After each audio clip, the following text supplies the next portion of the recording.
Hi everyone. Today's topic is oligopoly. So this first video is a nice short one to just introduce the topic and talk about the main characteristics of it. So oligopoly is the third market structure in this table that I gave you, just as a way to organize your thoughts.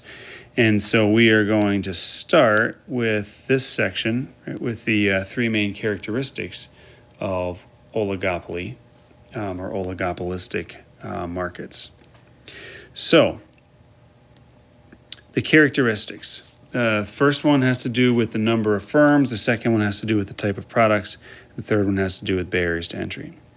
So as we move down the table from perfect competition to monopolistic or differentiated competition and now to oligopoly, the only thing that stays the same relative to differentiated or monopolistic competition has to do with the type of product, and that is there are similar products. And they can still be differentiated, but basically they're similar. Now, there's a couple changes here, and they go together. What you're going to see is once you have this table fully assembled, and as you look back at it, is that characteristics 1 and 3 largely go together. So in oligopoly, for the first time, we're going to see that there are significant barriers to entry.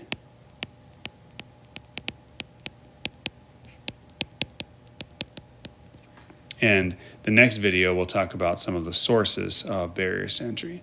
But because there are barriers to entry, that means that even when there are economic profits, it's not the case that it's easy for other people to come in and start competing, right, to start producing and competing against them. And so because of that, you have a small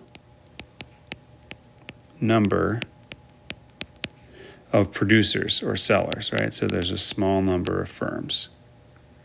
So you have a market with a small number of firms. Why are there a small number of firms? Because there are barriers to entry, right? So these go together. In perfect competition, you had identical or homogeneous products, and in perfect competition, you had lots and lots of firms. And why? Because there were low barriers to entry. In monopolistic competition, you still had many firms. Why? Because there are low barriers to entry. Now there are significant barriers to entry. Because of that, you have a smaller number of firms in that particular industry. And so because of the small number of firms, right, so because of this, you get to this part that I already have written down here, and this is the interdependence in decision making. So what I mean by that is that the optimal strategy for one of those firms depends on what the other firms are doing. And so that's how we get to this interdependence. And so because of that, we actually use a different tool for analyzing it. So in the first couple, we had nice, neat graphs. And in those graphs, I may not have explicitly said it, but we essentially assumed that everything else was remaining constant. Right? We constantly looked at the profit loss scenario, right? The marginal cost, marginal benefit scenario for one firm. We assumed that there was no change in what the other firms were doing at that moment. And that works fine there. But in oligopoly, because we're now at a small number of firms, what is best for me depends on what you are doing, right? Or if we're two separate firms, right, operating in the same industry. So we get this interdependence. And because of that, we use a different tool for analyzing it. Instead of graphs, we are going to use game theory. So I'm going to just make a note of that here.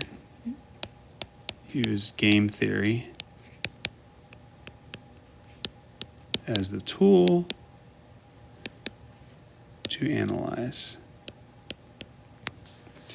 So this is your quick intro. I have a separate video where I'm going to cover the sources of high barriers to entry. Right? Where do these barriers to entry come from?